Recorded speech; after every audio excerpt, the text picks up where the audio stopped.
ここが好きだよ日本人へようこそ。皆さんの家の近くに自動販売機はありますか？飲み物が飲みたいけどコンビニまで行きたくないという場合や、散歩や旅行の際に手軽に近くの自動販売機で喉を潤すことができる。冷たいものから冬はあったかいものなど、自動販売機によってもその種類は様々。海外でもドラマや映画で自動販売機のシーンってありますよね。実は日本は自動販売機の台数が世界でナンバーワンなんです。今回は海外から留学に来た女の子を通して、私たちが当たり前のように使っていた実はすごい自動販売機の機能をご紹介いたします。こんにちは。私はアメリカのカリフォルニア州に住んでるシェリーよ。今年大学生になる私は日本の東京へ留学が決まっているの。なんで日本かって？それはもちろんアニメ。アメリカじゃアニメは子供の見るものだって言われているし、実際小さい子が楽しめるものしかなかったの。でも日本のアニメは大人でも意味が難しく、胸がワクワクするものが多くて、私は早々と日本のアニメの虜になったのよ。特に私は黒子のバスケが大好き。バスケのお話なんだけど、主人公は学生だから日本の学校もよく出てくるの。日本の制服って種類が豊富だし可愛いわよね。アニメを見ていくと同時に日本の暮らしにも興味を持ち始めたの。アニメを見る前の私は日本の印象といって思いつくものは寿司と侍くらいだったの。男友達のティムは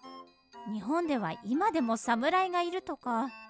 着物を着て歩いているだとか言っていて、侍って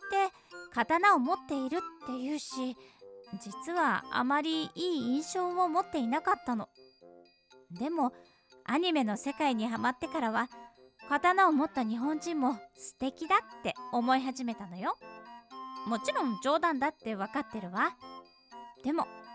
それぐらい私たちは日本自体がアニメの中のものだって幻想を抱いていたの。でも幻想を抱きすぎてがっかりする、そんなこともあるだろうし、期待しすぎないようにしなきゃ。そもそも日本人は外国人の私たちを受け入れてくれるのかわからなかったし、実際の日本人は欧米人とは違って本心を隠して思ったことを言わないというのもネットで見たことがあったの。その奥ゆかしさっていうのかしら、そういうのが自分にとって受け入れられるかもわからなかったの。生まれた時からカリフォルニアで暮らしてきた私には、日本に限らず外国で過ごすということだけでもかなりの冒険だったのよ。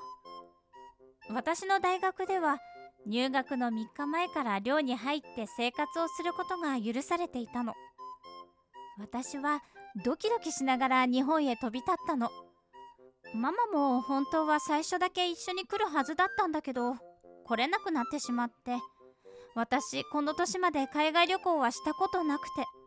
海外は日本に行くのが初めてなの。そういう意味もあって余計に緊張していた私は、飛行機の中でも眠れず景色を見ていたわ。そして日本の空港に着いて降り立った瞬間、本当に日本に着いたんだってすぐ分かったの。だってアニメそのままだったんですもの。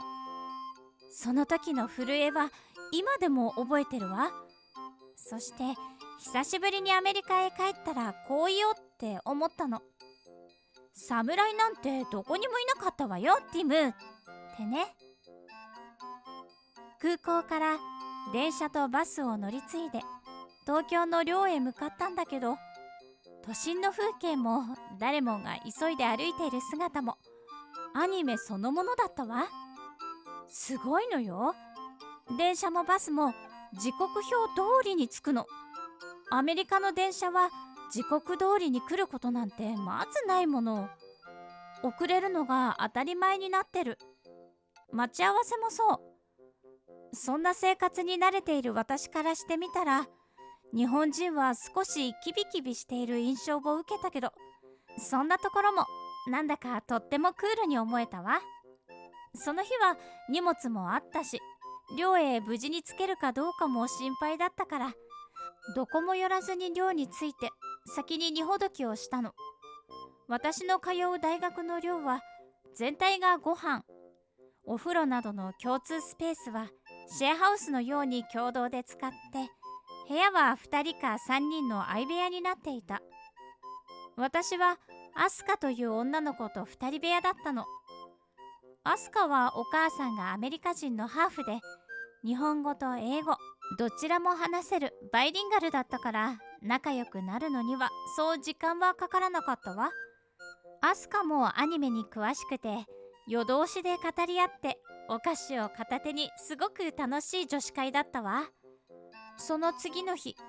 アスカが他の寮の子たちも誘って東京を案内してくれるって言ってくれたの。私本当に嬉しくて泣きそうになっちゃったわ。日本の人たちはみんなとても温かくて、日本がもっと好きになったわ。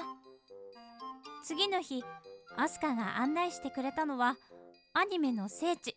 秋葉原のアニメイト。私の大好きなアニメや見たことのないアニメのキャラクターなど、みんなで語り合いながらたくさん買っちゃっ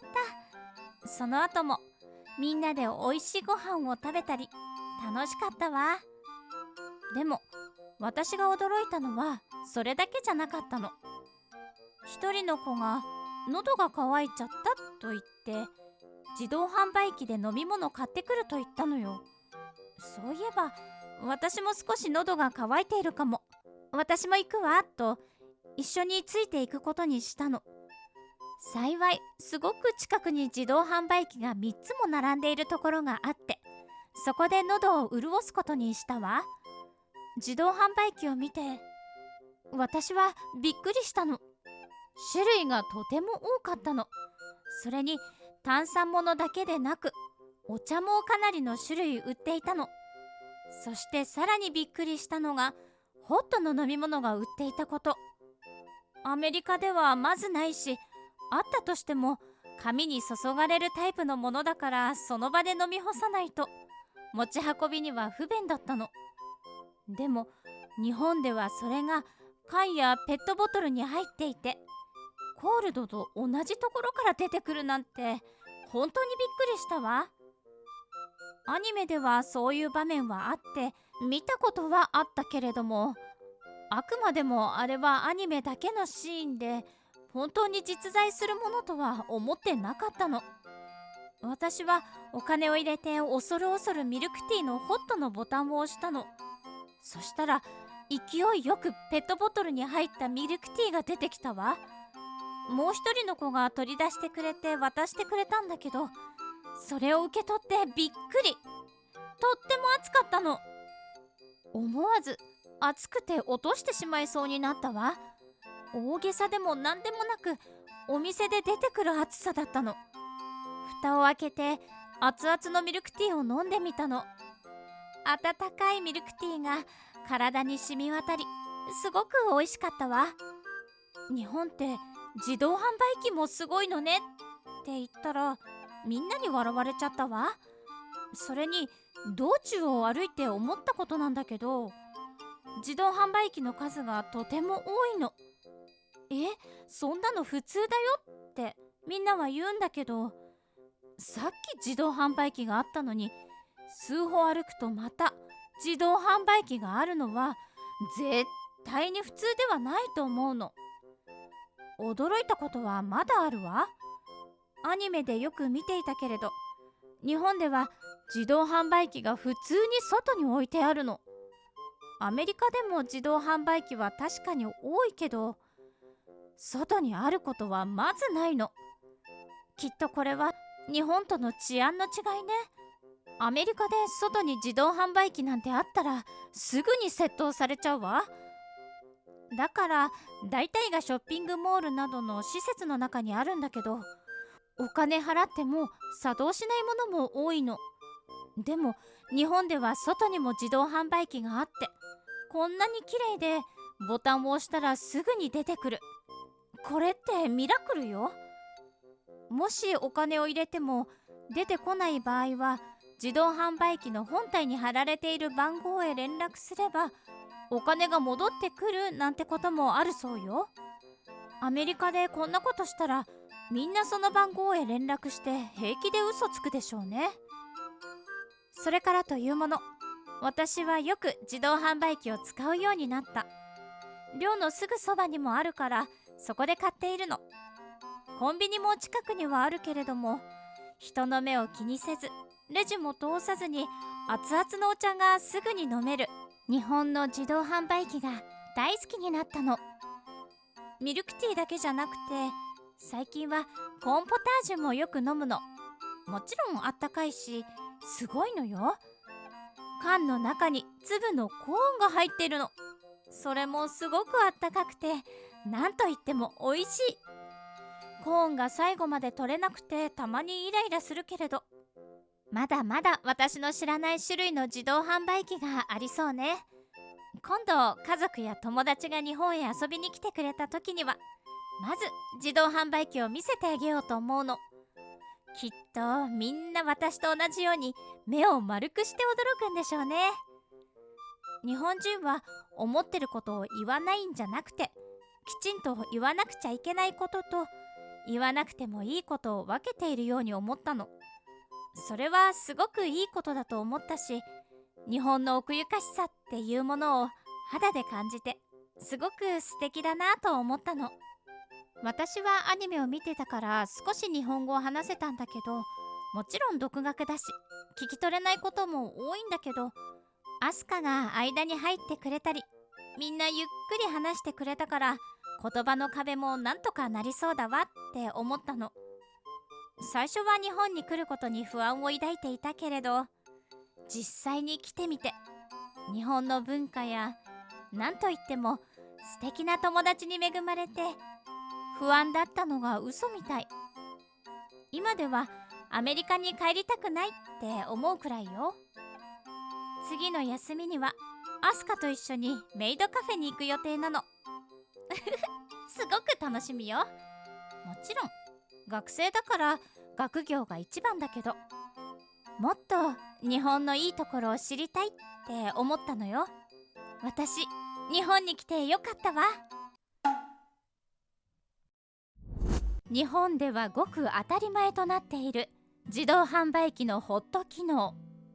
特に冬では駅の自動販売機で電車を待ちながら飲んでいる方もよく見かけます。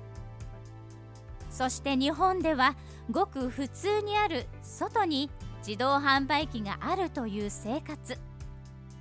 小銭があればいつでもどこでも冷たい飲み物と温かい飲み物が飲めますよね。海外では外にあること自体が珍しく、ホット機能もない国が多いようです。しかし現在はコンビニのレジ前に温かいコーヒーが注がれるシステムが普及され、徐々に自動販売機の需要は日本でも減りつつあります。しかしこういった海外の人から見て日本らしいな、素晴らしいなと思ってくれる自動販売機、これからもなくすことなく利用していきたいですね。最後までご視聴いただきましてありがとうございました。視聴者の皆様のご意見ご感想をコメント欄までお寄せください。もしよろしければ高評価やシェアしていただけると嬉しいです。それではまた次回の動画をお楽しみに。